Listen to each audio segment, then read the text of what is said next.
Expliquez-nous comment vous en êtes arrivé à ce titre pour votre centre, la Sentier d'éveil, c'est très joli, et le sentier, l'éveil. euh, Comment vous avez conçu ça? L'idée, c'est que nous sommes tous dans un cheminement humain, dans cette vie-là, comme dans, comme dans plein d'autres dimensions, et que, et que, et que, et que ce qui est fondamental, c'est d'emprunter les bons sentiers quelque part, d'arriver à des croisées de chemin, où les croisées de chemin, c'est les rencontres qu'on fait avec les gens, ou les rencontres qu'on fait avec un livre, où vous voyez un reportage à la télévision, où vous, brusquement, où vous croisez un arbre dans la nature, je veux dire, et brusquement, il se passe des choses. Et ça, c'est des croisements, et c'est pour ça que l'idée de sentier me semblait intéressante. Et puis l'éveil, pourquoi? Parce que c'est effectivement, c'est le réveil, c'est pas l'éveil bouddhiste, hein, qui est effectivement d'être en quête d'éveil, tout ça. Moi, je parle davantage de réveil.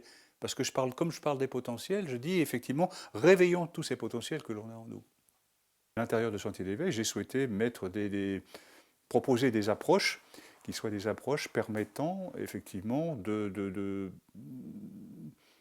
se connecter personnellement avec ce que l'on est véritablement et de comprendre comment on fonctionne, pourquoi effectivement il y a des difficultés, pourquoi il y a des choses pesantes, des choses étouffantes, des retards, des choses qu'on ne peut pas faire.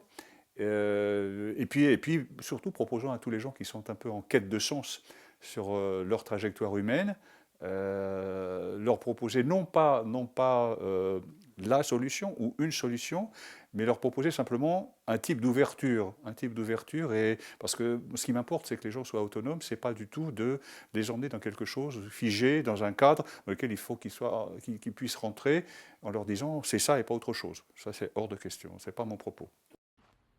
Bernard Baudouin, qu'est-ce que vous offrez, qu'est-ce que vous proposez dans Sentier d'éveil?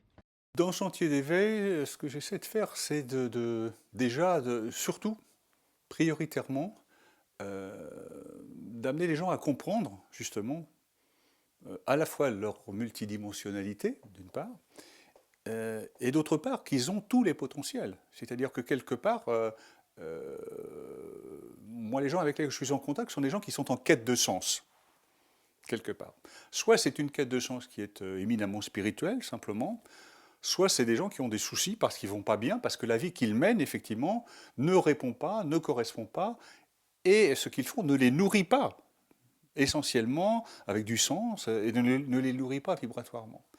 Ils viennent chercher quelque part des réponses, des tentatives de réponse.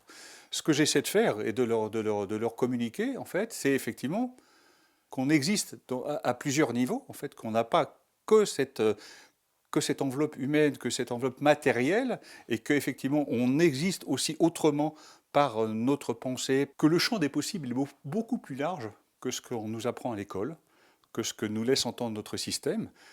Il faut bien comprendre qu'on en est dans une communauté, que ce soit en Occident ou ailleurs, je veux dire, où effectivement on est le rouage d'un système, et ce système-là, pour que le système marche, il faut que ça soit organisé. D'accord? Et donc, il faut que les gens correspondent à des définitions bien particulières. Et donc, on entre dans des cadres et tout ça. Je ne suis pas contre ça. Je sais que ça fonctionne comme ça. Il n'y a pas de problème. Sauf que, dans une multitude de cas, dans la grande majorité des cas, ça enferme les choses. Ça enferme la créativité, ça enferme effectivement. Prenons les artistes, par exemple. Les artistes qui sont des gens on parlait d'intuition, qui ont des pulsations de créativité qui sont immenses. Tout le monde a ça quelque part.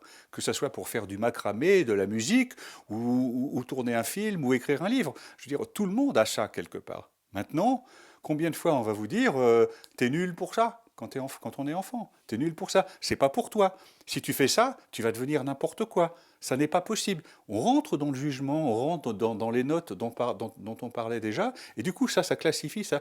Et donc, du coup, ça enterre des potentiels que l'on a en nous pourtant.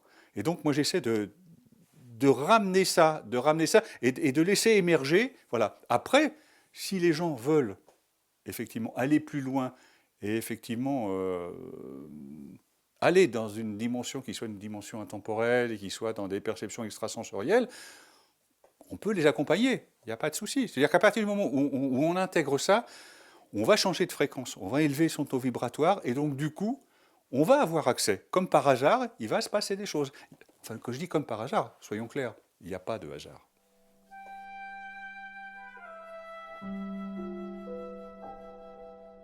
je n'ai pas de module préfabriqué. Je n'ai pas de module préfabriqué dans lequel, de case dans laquelle je veux faire rentrer quelqu'un, voilà, ou un copier-coller qui vient d'Internet ou de machin comme ça. Et en fonction de ça, je vais élaborer effectivement quelque chose dans ma trousse à outils spirituels qui va être de l'ordre de la méditation, de la visualisation, de la sortie du corps, des fréquences sacrées ou d'enseignement spirituel ou d'écriture automatique, quelque chose qui va venir coller pour amener cette personne à percevoir que sa véritable existence, sa véritable identité va beaucoup plus loin que ce qu'elle vit dans la vie de tous les jours, et qu'il peut y avoir moyen de s'engager sur un chemin qui soit un chemin de nettoyage quelque part, d'épuration, pour enlever les choses qui posent problème éventuellement, ou amener simplement des choses qui amènent à grandir émotionnellement, spirituellement, tout ça, quoi.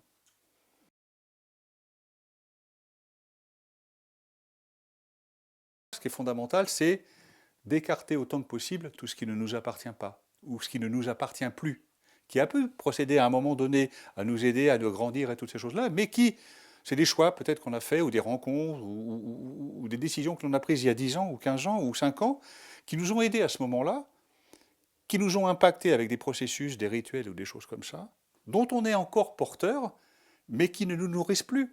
Ça s'est scarifié quelque part. Je veux dire, donc ces choses-là, c'est des programmations qui étaient positives, mais qui aujourd'hui sont neutres, voire négatives, parce qu'elles nous ralentissent, elles nous étouffent.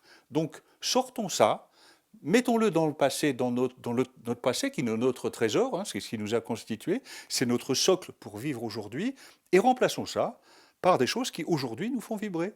Des relations avec des autres, avec des gens qui nous font vibrer, et moins avec des gens qui ne nous font pas vibrer, qui ne sont que des relations, qui nous prennent du temps, qui nous prennent de l'énergie, qui vont venir se nourrir de notre énergie éventuellement. Hein, ou des faits, ou des actes, ou des activités qui sont de cet ordre-là, qui ne sont plus fondamentaux pour nous, quoi. Je veux dire, donc du coup, revenir à notre essentiel, nous ressourcer. Alors on parlera éventuellement du ressourcement en énergie, hein, comment on peut se ressourcer en énergie pour reprendre de l'énergie, de la force et toutes ces choses. Mais là, c'est surtout au niveau du fondement de notre existence et des relations qu'on a avec le monde extérieur. Qu'est-ce que vous êtes venu faire et qu'est-ce que vous en faites? Parce que tout est là. Parce que tout est là. Qu'est-ce que vous faites de ça? Il vous reste 30 ans à vivre, c'est 10 900 jours, je crois. Qu'est-ce que vous faites de ça? Qu'est-ce que vous voulez faire?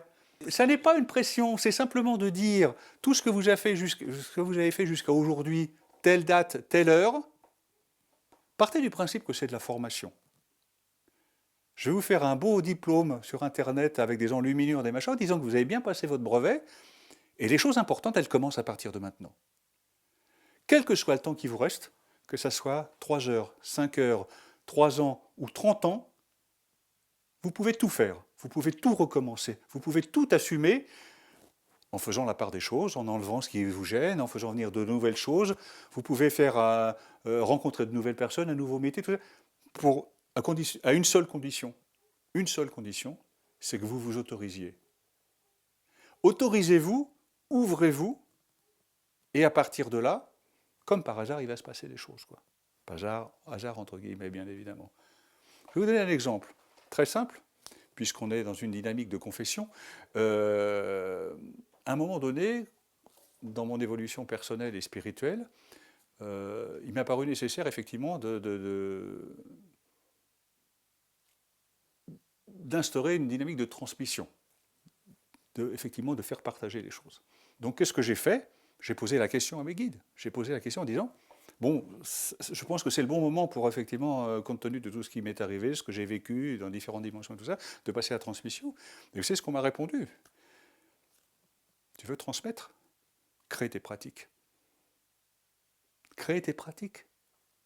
Et ça voulait dire quoi? Ça veut dire, reviens à tes potentiels et laisse émerger.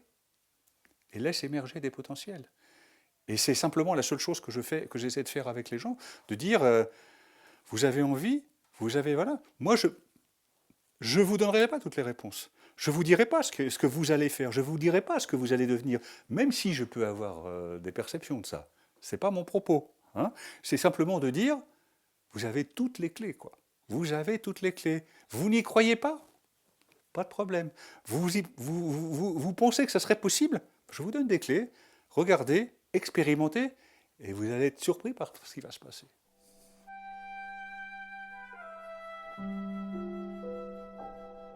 Ce que je propose, ce n'est pas que de la théorie. Ce que je propose, ce sont des pratiques. C'est-à-dire que les gens expérimentent et les gens qui repartent avec des pratiques qui doivent les aider à mieux vivre, à mieux fonctionner, à mieux respirer, à être capacité à se reconnecter à une paix intérieure, à ce qu'ils sont véritablement, et à partir de là, à générer une nouvelle dynamique dans leur trajectoire. Là encore, Bernard Baudouin, quel type d'outils, quelle méthode, quel principe proposez-vous d'utiliser? Les faire se rencontrer avec des pratiques, on est bien d'accord, hein. Il y a un petit peu de théorie, mais surtout de la pratique, qui vont être effectivement de la méditation, de la visualisation, du gommage du corps, ce que j'appelle le gommage du corps, où effectivement il ne reste plus que la conscience. Il va y avoir des fréquences sacrées, il peut y avoir la méditation en marche, il peut y avoir de l'écriture automatique, il peut y avoir de la consultation purement médiumnique aussi. Laisse parler tes potentiels, laisse émerger les choses, et les choses se feront, les choses adviendront. Si ça doit se faire, ça va se faire. Si ça ne doit pas se faire, ça ne se fera pas. J'aimerais pouvoir amener les gens à comprendre véritablement ce qu'ils sont, parce que j'ai la sensation, et je vois bien, que la plupart sont pas toujours très bien, vont pas toujours très bien, sont en quête de sens, s'interrogent sur énormément de choses. On est dans un système, dans une société qui sont compliquées, qui sont un peu en fin de cycle, hein, soyons clairs. Et donc du coup, il y a une déperdition des valeurs, déperdition du sens. Et on le voit aujourd'hui chez les gens qui sont des adultes, mais on le voit aussi chez les jeunes, on le voit chez les anciens, qui n'ont plus de sens parce qu'ils sont détachés, extirpés de leur lieu de vie, ils se retrouvent dans des endroits qui sont très froids, qui sont impersonnels, avec plus personne qui vient les voir et toutes ces choses-là. À partir du moment où il n'y a plus de sens, il n'y a plus de vie, quoi. Alors soit effectivement on se laisse mourir, soit effectivement on se laisse gagner et emporter dans des valeurs qui ne sont pas les nôtres, qui sont les programmations des autres.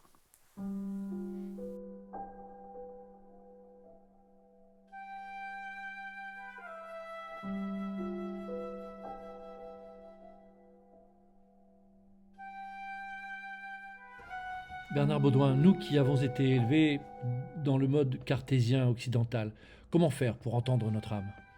Dans le monde occidental, on n'oublie pas, on ne sait pas. On ne sait pas. C'est-à-dire qu'il faut bien savoir que nous sommes dans un monde matériel aujourd'hui, au XXIe siècle, où dès la plus petite enfance, alors je dirais même ça commence dans le ventre de la mère, ou même avant, hein, quand on parle d'incarnation, on va être au fil du temps amené à assimiler et à intégrer des concepts, des programmations, qui vont être dans le ventre de la mère, qui vont être dans la petite enfance, qui vont être au début à l'école, qui vont être après à l'adolescence, qui vont être à la puberté, qui vont être après les premiers amours, après les enfants, le travail. Tout ça, ce sont des concepts qui vont s'amalgamer les uns avec les autres, en fait, hein, au-dessus des autres, avec autant de programmations qui vont nous caractériser, si vous voulez. C'est-à-dire en disant...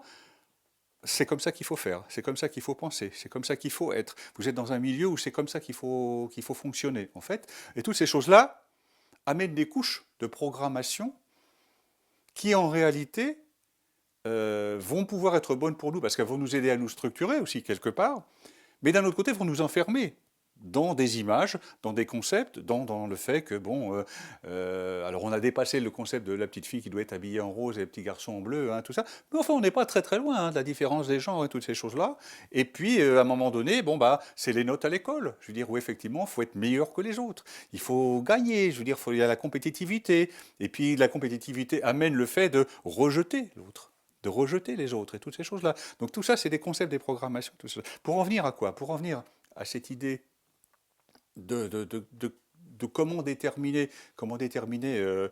si on pense bien ou si on a des bonnes intuitions ou si on a des mauvaises intuitions, toutes ces choses-là. C'est qu'à un moment donné, il va falloir revenir à soi. On parlait de méditation sur le fait de se recentrer. Et à un moment donné, il sera intéressant de faire le tri entre ce qui nous appartient véritablement et ce qui ne nous appartient pas véritablement. C'est-à-dire que ce que l'on sent, et ce que l'on ne sent pas. C'est-à-dire que quelque part, très souvent dans la vie, à des moments donnés, que ce soit dans l'enfance, la petite enfance, que ce soit avec les parents, que ce soit avec les amis, que ce soit avec le travail, on est amené à faire des choses ou à faire des choix qui nous amènent à dire ça c'est mieux pour toi, ou ça c'est mieux pour vous, ou c'est ça qu'il faut faire. Parce que ça, voilà, pour rentrer dans une case, pour rentrer dans un groupe, pour rentrer dans un dogme quelque part, hein, je ne parle pas des religions, hein, on en parlera différemment. Et du coup, à partir de là, ça veut dire quoi? Ça veut dire qu'on est embarqué dans quelque chose.